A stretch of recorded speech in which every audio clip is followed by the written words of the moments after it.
सत्य नाम एक ओंकार परमात्मा एक है। सत्य नाम वही सच्चा नाम है। वाहेगुरु वही सबका गुरु है। उस अनामी पुरुष की दया आप सब पे ऊपर हो। वो अनामी पुरुष आप सब की मदद करें। पूरे भारत भर में, दुनिया में कहीं भी आप हो, स्वस्थ रहें, सुखी रहें।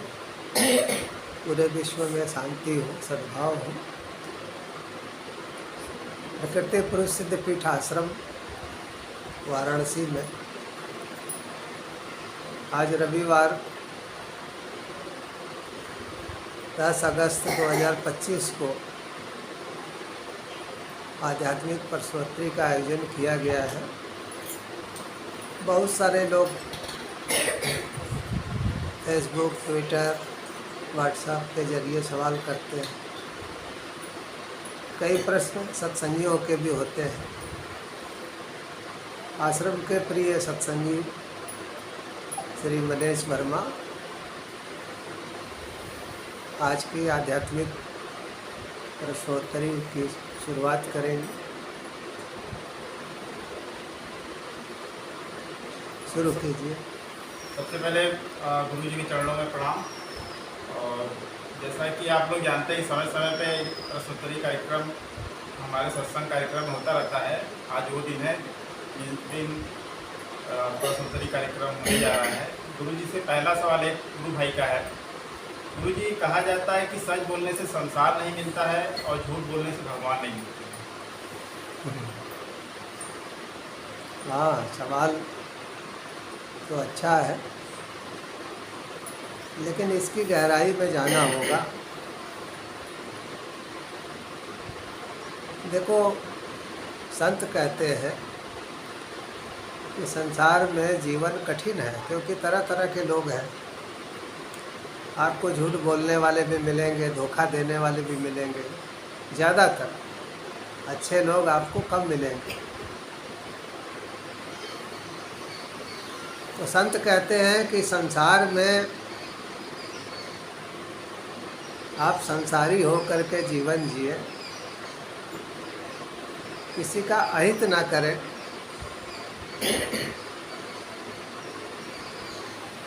और जब आप भजन में बैठे, भगवान के सामने बैठे, तो बिल्कुल निर्दोष बालक की तरह, जैसे बच्चा होता है, छोटा बच्चा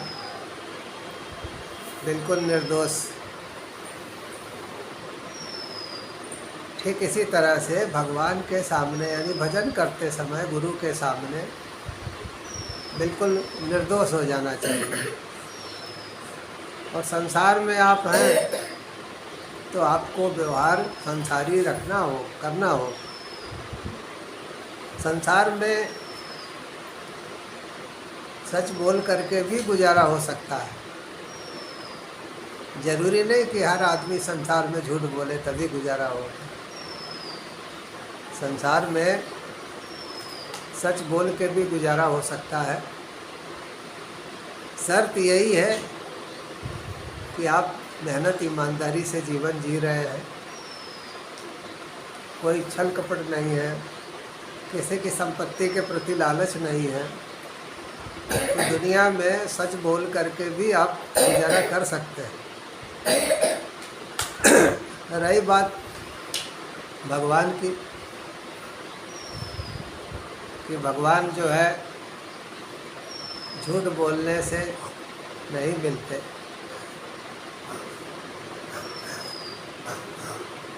तो भगवान के सामने तो आपको निर्दोष होना होगा। जो सब कुछ जानता है उसके सामने क्या झूठ बोलोगे। कहा गया है ना, राम ही केवल प्रेम प्यारा, जान ले हूँ जिन जानन हारा। तो भगवान तो केवल प्रेम और भाव के भूखे हैं। उनके सामने तो बच्चे की तरह निर्दोष हो जाना चाहिए, कोई छल कपट नहीं, कोई झूठ नहीं। और सच से संसार नहीं मिलता, ये भी गलत बात है। राजा हरिश्चंद्र जैसे महान लोग भारत में पैदा हुए हैं, कितने संत महात्मा पैदा हुए हैं, कबीर साहब, गुरु नानक साहब। तो सच बोलने वाले भी बहुत से लोग हुए हैं जिन्होंने पूरा जीवन जिया है। तो संसार ऐसा नहीं है कि सच बोलने से आपका गुजारा नहीं होगा, लेकिन आपका जीवन सच्चा हो, आपका कार्य व्यवसाय सच्चा हो, जो कुछ भी आप करते हो सही हो, तो आप झूठ नहीं बोलेंगे। झूठ तब बोलना पड़ता है जब कहीं ना कहीं आप गलत कर रहे हैं। और रही बात भगवान की, तो भगवान के यहाँ तो झूठ चलता ही नहीं। भगवान तो सब कुछ जानते हैं। तो आप झूठ बोलेंगे तो भगवान की समीपता आपको कभी प्राप्त नहीं होगी, भगवान से दूरी बनी रहेगी।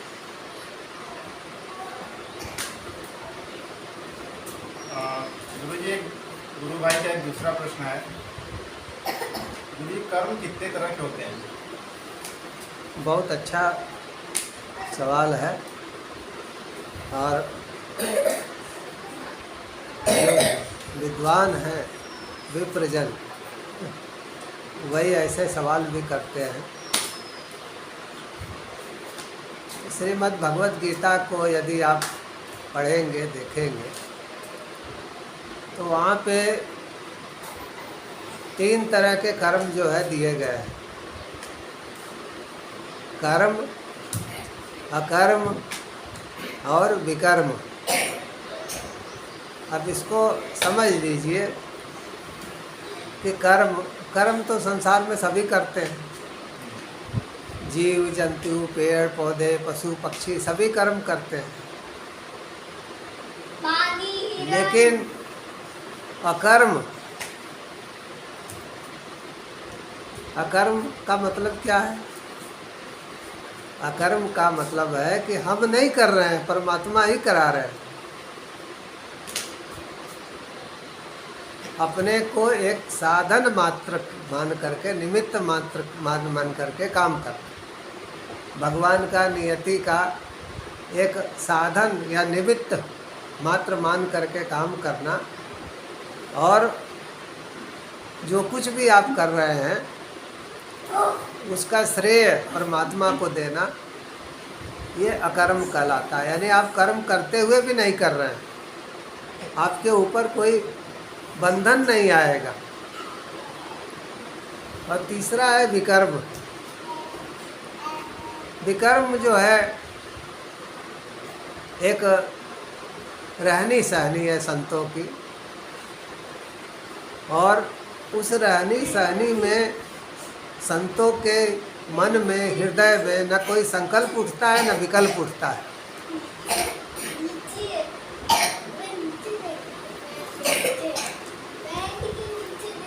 तो विकर्म उसको इसलिए कहा जाता है क्योंकि जब संतों की ऐसी रहनी सहनी उठ जाती है, जो कोई इच्छा नहीं रह जाती है, तो ना कोई संकल्प उठता है, न बाहर से उनके भीतर आता है।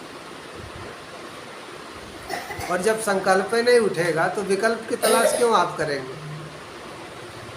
तो संकल्प विकल्प से रहित होकर के जो जीवन जी रहे हैं, उन संतों की रहनी सहनी को विकर्म का नाम दिया जाता है।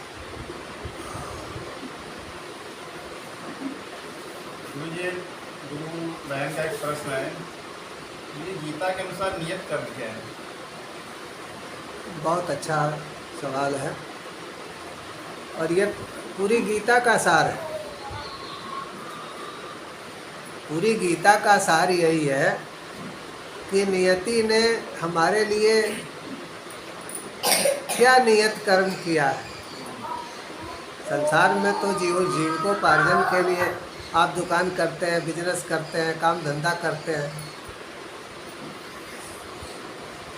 तो आप जो कुछ भी व्यापार करते हैं, नौकरी करते हैं, बिजनेस करते हैं, जीविकोपार्जन के लिए खेती करते हैं, मजदूरी करते हैं, जो कुछ भी करते हैं, तो वो तो कर्म हो गया।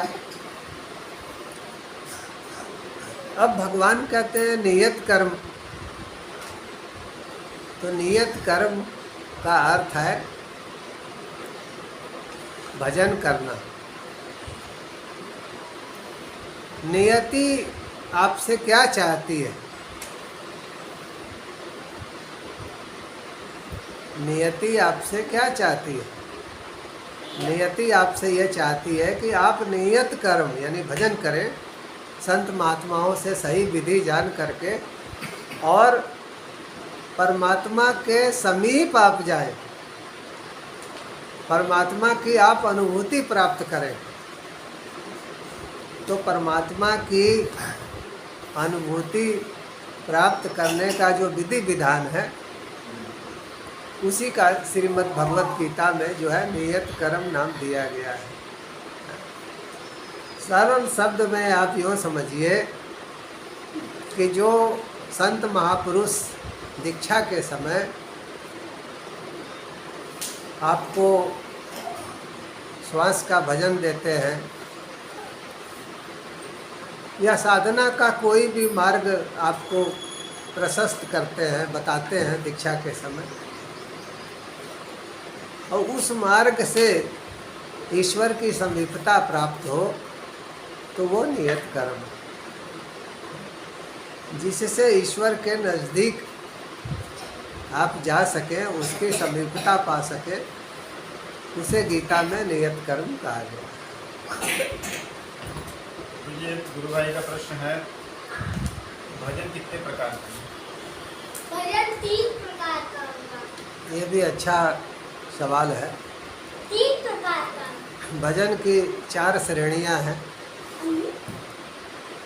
पहला जो है बैखरी, यानी मुँह से हम राम राम करते हैं, भगवान का कोई भी नाम, कोई भी मंत्र हम जपते हैं, बैखरी यानी मुँह से जो बोल करके हम जपते हैं, उसको बैखरी कहा जाता है।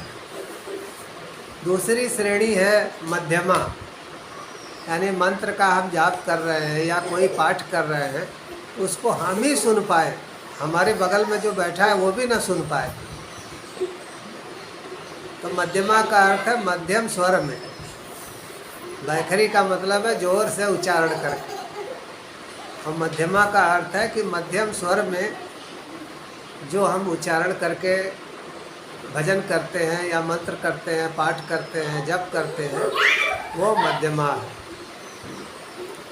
तीसरा श्रेणी जो है पश्यंती।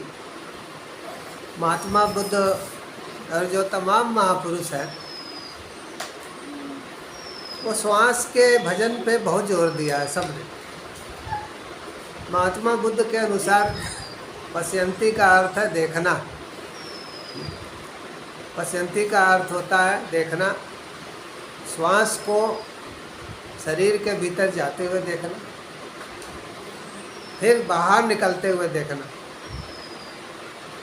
तो श्वास को अंदर जाते हुए देखना और श्वास को बाहर की तरफ आते हुए देखना, यानी कि श्वास को एक खम्भा मान लीजिए और उस खम्भे पे मन के साथ, मंत्र के साथ जो गुरु ने दिया है, नीचे जाना और फिर ऊपर आना। तो श्वास जब एक खम्भा बन जाती है और मन और नाम के साथ हम चढ़ते उतरते हैं, तो ये पश्यंती की स्थिति आ जाती है। इसके बाद जब मन का निरोध हो जाता है, श्वास का निरोध हो जाता है, तो चौथी और आखिरी अवस्था परा की आती है। परा यानी जो परे है, जो परमात्मा हमसे परे है, दूर है, उसकी समीपता प्राप्त हो जाए, यही परा की अवस्था है। उसको परावाणी भी आप कह सकते हैं। ये अगला प्रश्न है गुरु भाई का, संसार में पाप और पुण्य की पहचान कैसे करें? कठिन प्रश्न है, क्योंकि संसार में कर्म सभी करते हैं।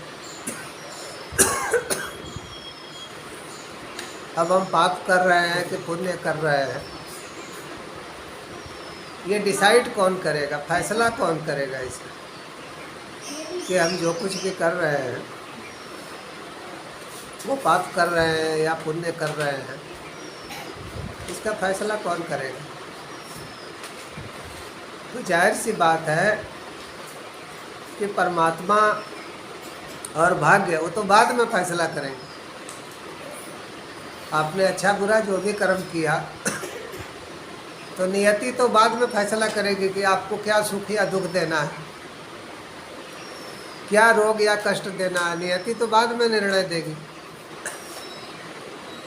लेकिन कर्म करते समय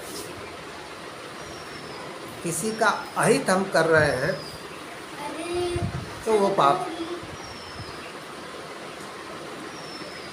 और कर्म करते समय किसी का हित होता हो, किसी सेवा से किसी का हित होता हो तो वो पुण्य। यानी कि पाप और पुण्य इसका डिसीजन भी हमें ही लेना है। और हर वो कर्म पाप है जिससे किसी का नुकसान हम करते हो या किसी को कष्ट पहुंचाते हो, शारीरिक रूप से, मानसिक रूप से, आर्थिक रूप से, उसका दंड भी भोगना पड़ता है भविष्य में। और हर वो कर्म पुण्य है जिससे हम मन से, वचन से, कर्मों से किसी की सेवा कर रहे हो या किसी का भला कर रहे हो। यानी कि जानबूझ करके अगर हम ऐसा कर्म करते हैं जिससे किसी को नुकसान हो रहा है, निसंदेह वो पाप।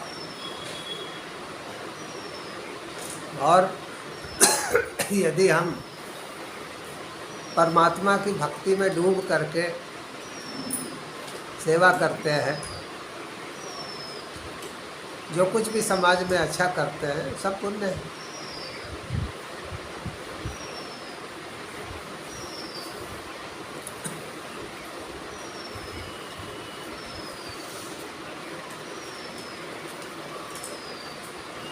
आगे गुरु जी अगला सवाल एक गुरु बहन का है।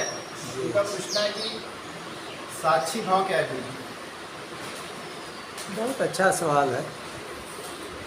देखो, दुनिया में परिवार से लेकर के संसार तक में इतना छल कपट है, झूठ है, धोखा है, फरेब है। तरह तरह के आपको लोग मिलेंगे। परिवार में ही आपको तरह तरह के लोग मिलेंगे। समाज की बात तो छोड़ दी। और जहाँ आदमी बहुत विश्वास करता है वहीं देखो विश्वासघात भी होता है। विश्वासघात होगा कैसे? आप बहुत विश्वास करते हैं तो विश्वासघात भी वही होता है। तो जो सवाल पूछा है साक्षी भाव, साक्षी भाव का अर्थ है कि बिना kiसी अपेक्षा के जीवन जीना। यानी आप किसी का भला भी कर दिए हैं तो ये उम्मीद मत रखिए कि वो आपका भला करेगा। आपके बच्चे हैं, बेटा है, बेटी है, मित्र हैं, बंधु हैं, सखा हैं, तो अपेक्षा मत रखिए कि आप उनके लिए कर रहे हैं तो एक दिन वो वापस आपके लिए भी करेंगे। नहीं भी कर सकते हैं, इसके लिए भी तैयार रहिए। कर भी सकते हैं, इसके लिए भी तैयार रहिए। तो साक्षी भाव का अर्थ है कि परमात्मा के प्रेम में डूब करके जीवन जीना और सब कुछ परमात्मा के ऊपर छोड़ देना। देखो, संसार को हम लोग देखते हैं तो संसार को देख के आपको क्रोध पैदा होता है, राग पैदा होता है, द्वेष पैदा होता है, लोभ पैदा होता है। तो जब संसार के लोगों और संसार को देख करके न क्रोध पैदा हो, न काम पैदा हो, न लोभ पैदा हो, न भय पैदा हो, तो ये साक्षी भाव है।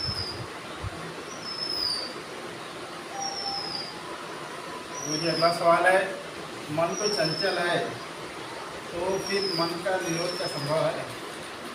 हाँ, गीता में भी जो है भगवान कहते हैं ना अर्जुन से कि अर्जुन निसंदेह मन चंचल है।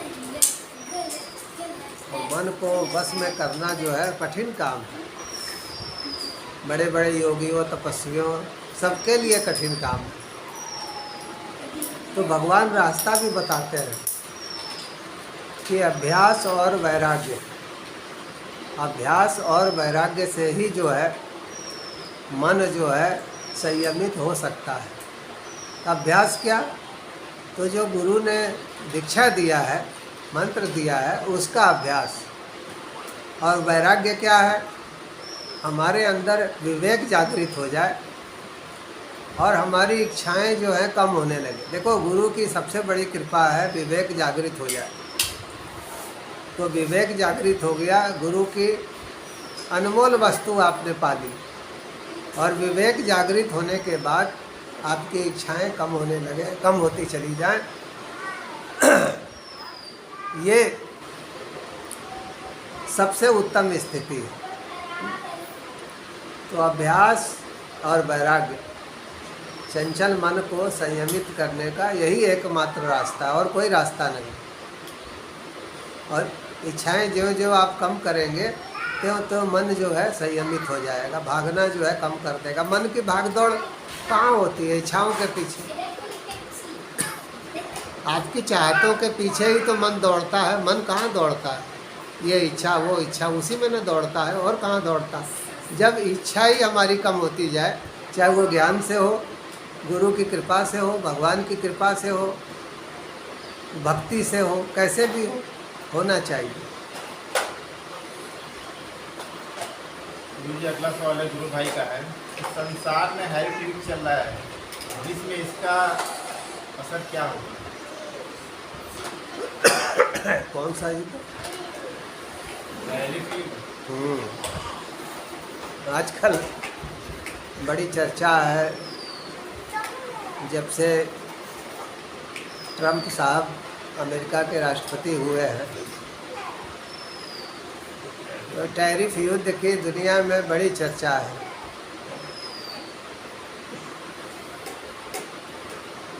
तो देखिए, जो टैरिफ लगाए जा रहे हैं उसका असर भारत के निर्यात पे पड़ेगा, कोई संदेह नहीं है। लेकिन उसका असर अमेरिकी लोगों पे भी पड़ेगा, क्योंकि जो भारत से चीज़ें जाएंगी अमेरिका, चाहे दवाएं हों, चाहे खाद बीज हो, चाहे इलेक्ट्रॉनिक्स के सामान हो, उपकरण हो, कोई भी चीज़ है, चाहे सेवाएं हैं, उस पर 50% आप टैक्स लगाएंगे। वो टैक्स देगा कौन? अमेरिकी लोगों को ही तो देना होगा। तो अमेरिका में भारत से भेजी हुई चीज़ें महंगी मिलेंगी। ये सारा टैरिफ जो है अमेरिकी लोग अपनी जेब से ही चुकाएंगे। भारत ने तो जो भेजना है भेज देगा, कम कर देगा अपना निर्यात। भारत निर्यात कम कर देगा। वर्किंग डेज जो है शनिवार को क्लोज कर देंगे कि शनिवार रविवार छुट्टी रहेगी, ताकि फैक्ट्रियों में उत्पादन कम हो। तो उत्पादन कम करके, निर्यात कम करके भारत जो है कंट्रोल कर लेगा। लेकिन फ्यूचर में ज़्यादा प्रॉब्लम अमेरिका को ही झेलनी पड़ेगी। दूसरी बात कि सारे देशों पे आप टैरिफ लगा रहे हैं, तो सारे देश जो है खेमों में बढ़ जाएंगे, 2 खेमों में। दुनिया 2 खेमों में बढ़ जाएगी, और कुछ समय तक मुँह ज़बानी युद्ध चलेगा आपस में। फिर भविष्य में संभव है कि हथियार लेकर के भी लोग निकल पड़े देश लड़ने के लिए एक दूसरे से। ये जो कुछ भी चल रहा है संसार के फ्यूचर के लिए अच्छा नहीं है। वैसे भी आने वाला 2032 तक का समय अच्छा नहीं है देश दुनिया के लिए। बहुत संघर्ष का समय है। प्राकृतिक विपदाएं, प्राकृतिक प्रकोप, भूकंप, युद्ध, बहुत सी चीज़ें दुनिया को वैसे ही झेल रहा है। आर्थिक मंदी का भी सामना करना पड़ेगा। इसीलिए खुद अमेरिका के लिए ये टैरिफ युद्ध अच्छा नहीं है, इसके अपने भविष्य के लिए अच्छा नहीं है। मुझे एक प्रश्न एक गुरु बहन का है, भारत के मित्र देश कौन कौन से?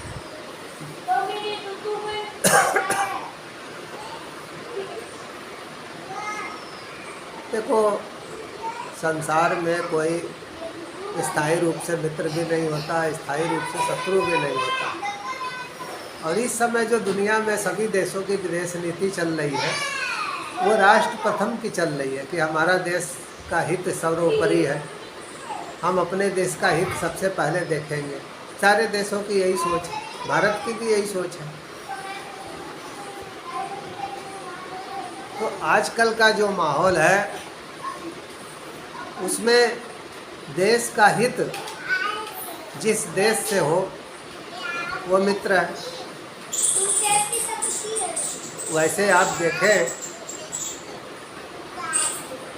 तो रूस हमारा पुराना मित्र देश है। जब बहुत पहले सोवियत संघ पूरा संघ था, एकजुट था रूस, तब से ये मित्रता है। तो रूस के साथ बहुत पुरानी मित्रता है। इजराइल के साथ मित्रता है।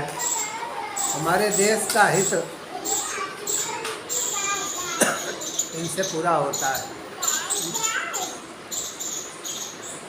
और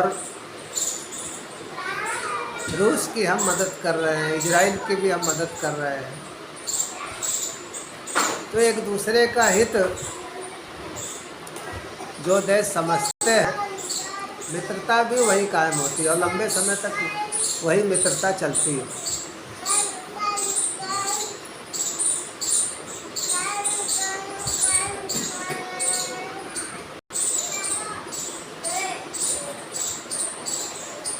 मुझे गुरु भाई का प्रश्न है, क्या पाकिस्तान की मन स्थिति जो शत्रुता वाली है वो कोई बदल सकती है? देखो, किसी भी देश की मन स्थिति को बदलने की जिम्मेदारी नेताओं की होती है। जनता को तो जो समझाएंगे आप वही समझेगी। तो जो पाकिस्तान के जो नेता है वो अनुभवी नहीं है, भविष्य का नहीं सोचते हैं। दूसरी बात कि उनमें त्याग की भावना भी नहीं है। जब अपना ही घर भरने का सोचेंगे, त्याग की भावना नहीं होगी, तो आपकी लीडरशिप भी सही नहीं होगी। तो जब आप लोगों के मन में जहर बोएंगे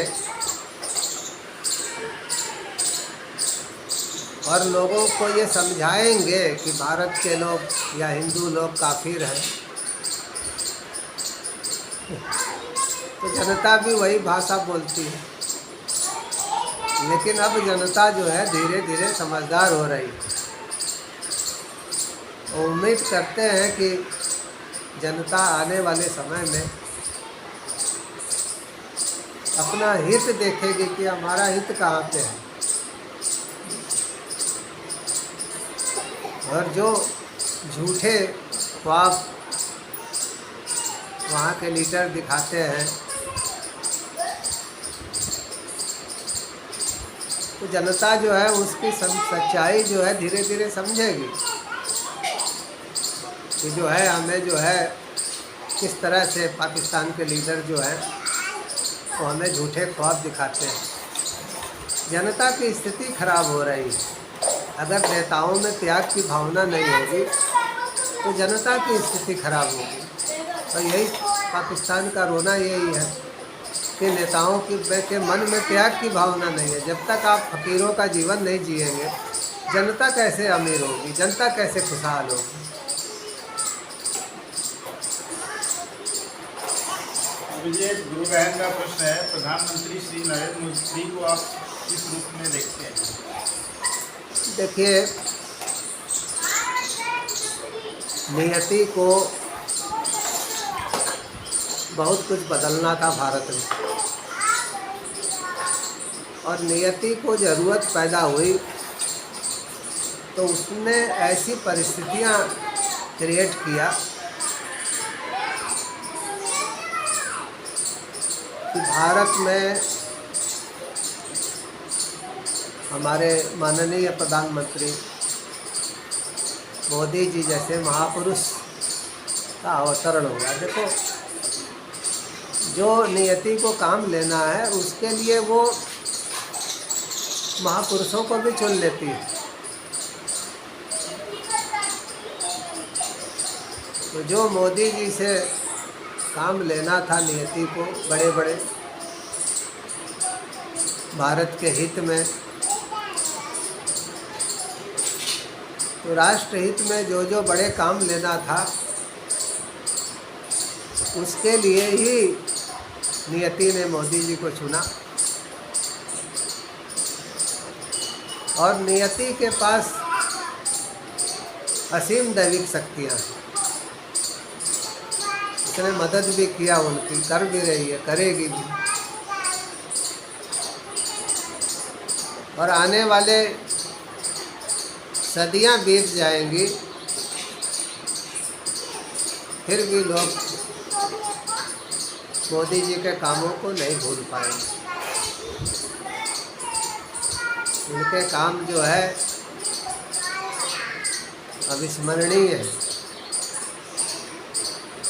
राष्ट्र के हित में फकीरों का जीवन जीना, अपना सब कुछ देश के लिए लुटा देना, बहुत बड़ी बात है। ऐसा कोई महापुरुष हजारों सालों में कोई एक आता है संसार में, और दुनिया लंबे समय तक उन्हें याद रखती है।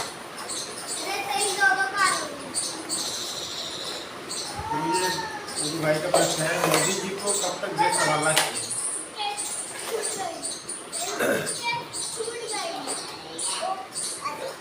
बहुत से सवाल तो राजनीतिक पार्टियां तय करती हैं। हम लोग साधु फकीर, राजनीतिक पार्टियों से कोई लेना देना नहीं है। लेकिन मुझे लगता है कि अभी देश के लिए मोदी जी को बहुत से काम करने हैं। बहुत से काम अभी बाकी हैं। तो देश हित में अभी उन्हें गद्दी संभालनी चाहिए, क्योंकि भारत अभी विकसित नहीं हुआ है। भारत को पूरी तरह से विकसित करने के लिए ऐसे महापुरुष की अभी ज़रूरत है। किसी भी देश को विकसित तभी आप बना सकते हैं जब ऐसा लीडर हो जो सारी जनता को, सारी आवाम को या जनता के अधिकांश हिस्से को एकजुट कर सके। और मोदी जी में जो सबसे बड़ी नेतृत्व क्षमता है वो देश के लोगों को एकजुट करने की।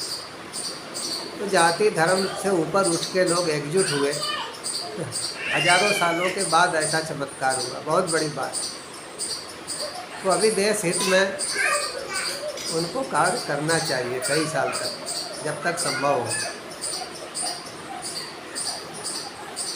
गुरु भाई का प्रश्न है, योगी जी को आप किस रूप में देखते हैं?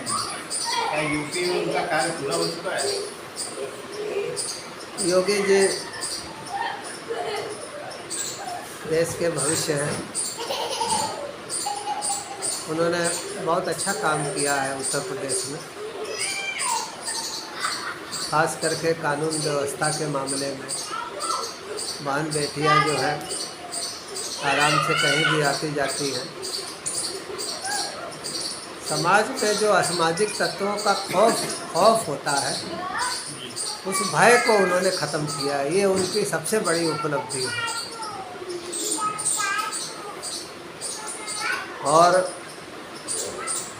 अभी यूपी में बहुत सा काम करना बाकी है। अभी यूपी उन्हें संभालना चाहिए और बहुत अच्छे ढंग से वो अपना कार्य कर रहे हैं। एक वो संत भी हैं, फकीरी का जीवन है और देश की सेवा भी कर रहे हैं। अभी चलना चाहिए ये सब, अभी कई साल तक चलते रहना चाहिए। अभी बहुत से काम यूपी में बाकी है।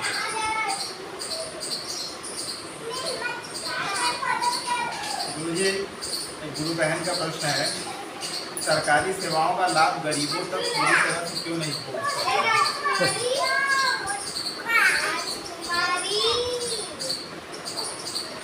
भारत में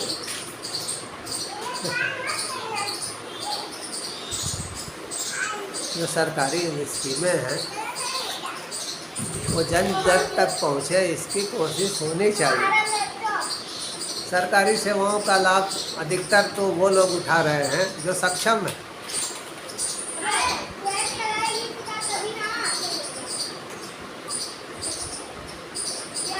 एक फकीर होते हुए भी हम लोग न राशन लेते हैं, न कोई सरकारी पेंशन लेते हैं, कोई सरकारी सुविधा का लाभ नहीं लेते हैं। तो जब हमारे जैसे फकीरों की ये सोच है तो जो लोग सक्षम हैं उनको भी दिलेरी दिखाना चाहिए, अपना लालच ख़त्म करना चाहिए। आप सब्सिडी भी ले रहे हैं, राशन भी ले रहे हैं, सरकारी सुविधाओं का लाभ भी ले रहे हैं। तो बहुत से लोग फर्जी कागज़ बनवा करके, आय कम दिखा करके ऐसा करते हैं, लेकिन ऐसा करना नहीं चाहिए। अगर आप सक्षम हैं, आपकी दाल रोटी चल रही है, तो सरकारी सेवाओं का लाभ उन लोगों तक पहुंचने दीजिए जिनको उसकी आवश्यकता ज़्यादा है, आपसे ज़्यादा है।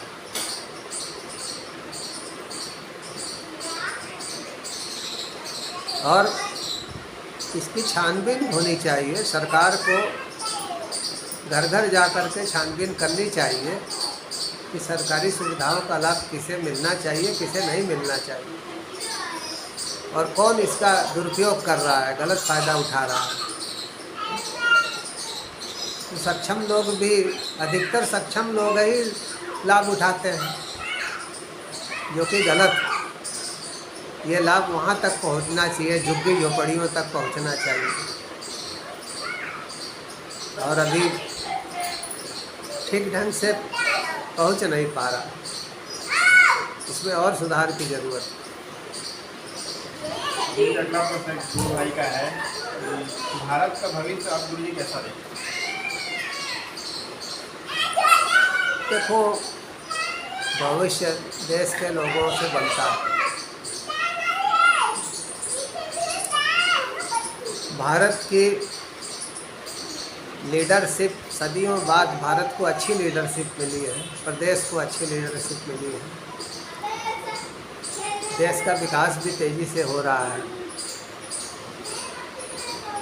लेकिन आने वाले 6-7 सालों, खासकर 2032 तक का जो समय है, उससे जूझने के लिए भी हमें तैयार होना होगा, क्योंकि वो संघर्ष का समय है। और हमें बहुत से चीज़ों से, प्राकृतिक आपदाओं से, लड़ाइयों से, बहुत सी चीज़ों से हमें जो है जूझना है। तो उसके लिए पहले से हमें तैयारी करनी चाहिए, ताकि समय आने पे हम कहीं से कमज़ोर ना पड़े। भारत की सेनाएं बहुत बहादुर हैं। अभी कुछ समय पहले जो पाकिस्तान से कुछ दिनों की झड़प हुई थी, उससे साबित हो गया कि भारत के हथियार अच्छे हैं, खासकर स्वदेशी हथियार। तो भारत के सेनाओं के शौर्य का क्या कहना। भारत की सेनाओं पे हमेशा ही गर्व होता है और पर जाने दे बच्ची है। मेरा परिवार जुड़ा रहा है। बचपन जगह जगह पिताजी के साथ बीता, जो सेना में थे, आर्मी में सैनिक अधिकारी। 1962 के युद्ध में वो शामिल हुए थे, 1965 के युद्ध में शामिल हुए थे, 1971 के युद्ध में शामिल हुए थे।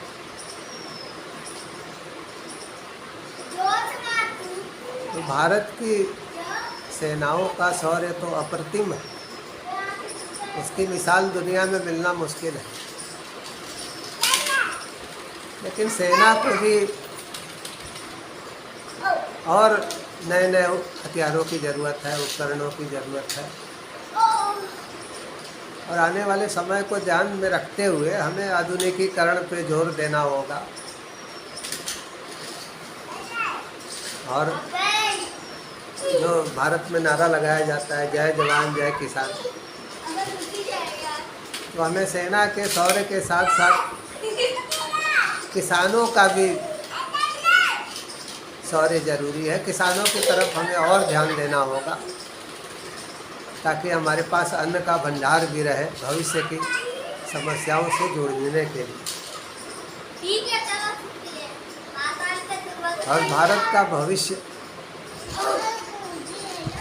निसंदेह अच्छा है,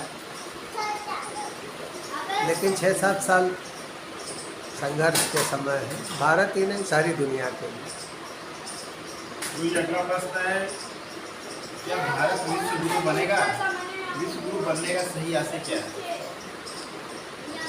बहुत सुनता हूँ मैं भी, जिस भाई ने भी प्रश्न किया, अच्छा प्रश्न किया है। विश्व गुरु का अर्थ ये नहीं है कि दुनिया आपको गुरु मान लेगी या आप सबकी कुंडली बाँचेंगे। देखो, भारत विश्व गुरु तभी बन सकता है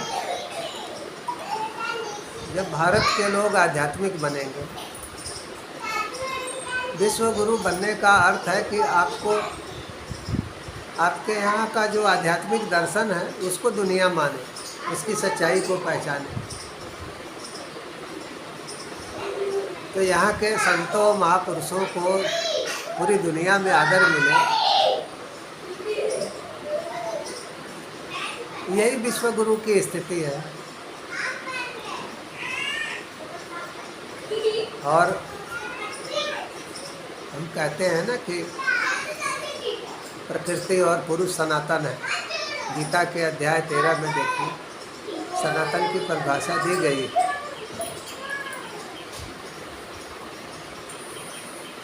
इसलिए हिंदुओं को सनातनी भी कहा जाता है, क्योंकि सनातन क्या है, हमारे धर्म ग्रंथों में उसका उल्लेख है। मैंने बताया ना कि श्रीमद् भगवद गीता के अध्याय 13 में आप देखिए, प्रकृति और पुरुष, इसको सनातन कहा गया है। तो हम पूरी दुनिया के सामने एक ऐसा अध्यात्म लेके आए जो सच पे आधारित हो, सारी दुनिया उसको माने, उसकी सच्चाई। मेरी समझ से यही विश्व गुरु होना है, और यही विश्व गुरु होने की सबसे अच्छी स्थिति है कि आपकी आध्यात्मिक पहचान को लोग माने, आपकी आध्यात्मिक सच्चाइयों को संसार माने।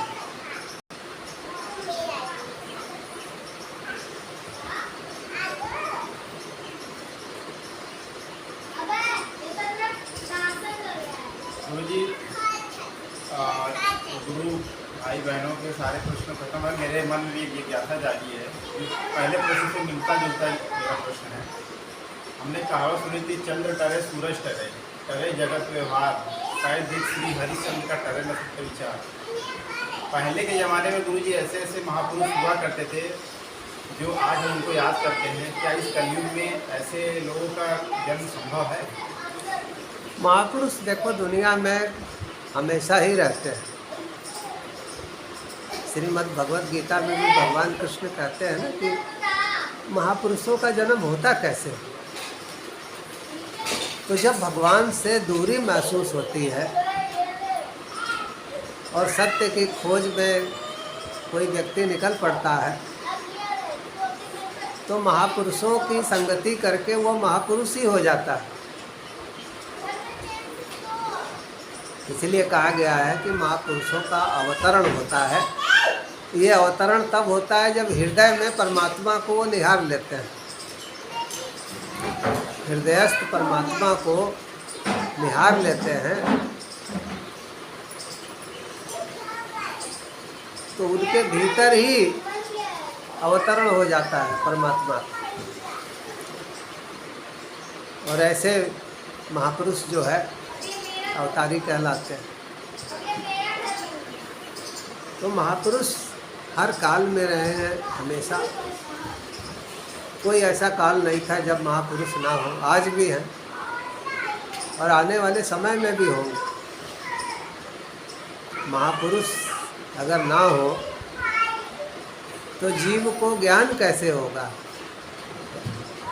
जीव उसे कहा जाता है जो केवल सोने खाने इसके अलावा जानता ही नहीं। तो उसके बाद जब जीव को ज्ञान होता है कि आप आत्मा हैं तो जीवात्मा का बोध होता है। और जीवात्मा का जब बोध होता है, संत संगति करता है तो महात्मा हो जाता है। और महात्मा हो करके जब भजन साधन करता है, हृदय में ईश्वर का प्राकट्य हो जाता है तो परमात्मा हो जाता है। तो इसीलिए देखो कहा गया है कि कितना भी दुष्ट आत्मा पापात्मा क्यों न हो, लेकिन जीव यदि किसी संतों की शरण में चला जाता है, कोई भी संत महापुरुष के शरण में, तो उसको ज्ञात होता है कि मैं जीव नहीं, दुष्ट आत्मा नहीं, पापात्मा नहीं, मैं तो जीवात्मा हूँ। फिर वो कायदे से भजन साधन प्रारंभ करता है, आगे बढ़ता है, महात्मा हो जाता है। फिर अपने ही भीतर ईश्वर का प्राकट्य देखता है और उसके बाद वो परमात्मा हो जाता है। देखो ईश्वर लीन अवस्था, बहुत से महापुरुष 2-2, 3-3 सौ साल जो है ईश्वर लीन अवस्था में जो है संसार में रहे। अभी कुछ समय पहले देखो, कई साल पहले देवरावा बाबा थे ईश्वर लीन अवस्था में। बहुत समय पहले 600-700 साल पहले बहुत से लोग थे। कबीर साहब थे, बाबा किनाराम जी थे, संत तुलसीदास जी थे, संत रविदास जी। तो संत महात्मा हमेशा समाज में, संसार में रहे हैं और हमेशा रहेंगे। जब भगवान को किसी के हृदय में अवतार लेना होता है तो उसको अपना वियोग महसूस कराते हैं, अपनी दूरी महसूस कराते हैं और फिर वो सत्य की खोज में, महापुरुषों की खोज में निकल पड़ता है। और महापुरुषों की संगति में रहते रहते वो महापुरुष ही हो जाता है। कहा गया है ना, सो जाने जेहि देहु जनाई, जानत तुम्हें हो जाए। परमात्मा को भी आदमी तभी जान सकता है जब परमात्मा अपने आप को जनाना चाहे, और परमात्मा को जानने के बाद परमात्मा ही हो जाता है। आज इतना ही। नामे पुरुष दयाल की दया, नामे पुरुष सदा सहाय। इस मालिक की दया आप सब पे हो। देश दुनिया में जहाँ कहीं भी हो, स्वस्थ रहें, सुखी रहें, पूरे विश्व में शांति हो, सद्भाव हो। ब्रह्मानंदम ब्रह्मानंदम परम सुखदम परम सुखदम केवलम ज्ञानमूर्तिम केवलं ज्ञानमूर्तिं द्वन्द्वातीतं द्वन्द्वातीतं गगनसदृशं गगनसदृशं तत्त्वमस्यादिलक्षणं तत्त्वमस्यादिलक्षणम् एकं नित्यम् एकं नित्यं विमलमचलं विमलमचलं सर्वदी साक्षिभूतं सर्वदी साक्षिभूतं भावातीतं भावातीतं त्रिगुणरहितं त्रिगुणरहितं सद्गुरु त्वं नमामि सद्गुरु त्वं नमामि सद्गुरु त्वं नमामि सद्गुरु त्वं नमामि मानुष भजले गुरुचरणं मानुष भजले गुरुचरणं मानुष भजले गुरुचरणं मानुष भजले गुरुचरणं दोस्तर भवसागर तरणं दुस्तर भवसागर तरणं दोस्तर भवसागर तरणं दुस्तर भवसागर तरणं मानुष भजले गुरुचरणं मानुष भजले गुरुचरणं मानुष भजले गुरुचरणं मानुष भजले गुरुचरणं भवबाधा भवबन्धनहरणं भवबाधा भवबन्धनहरणं भवबाधा भवबन्धनहरणं भवबाधा भवबन्धनहरणं मानुष भजले गुरुचरणं मानुष भजले गुरुचरणं मानुष भजले गुरुचरणं मानुष भजले गुरुचरणं असरण को प्रभुले शरणं असरण को प्रभुले शरणं असरण को प्रभुले शरणं असरण को प्रभुले शरणं मानुष भजले गुरुचरणं मानुष भजले गुरुचरणं मानुष भजले गुरुचरणं मानुष भजले गुरुचरणं सत्य सत्य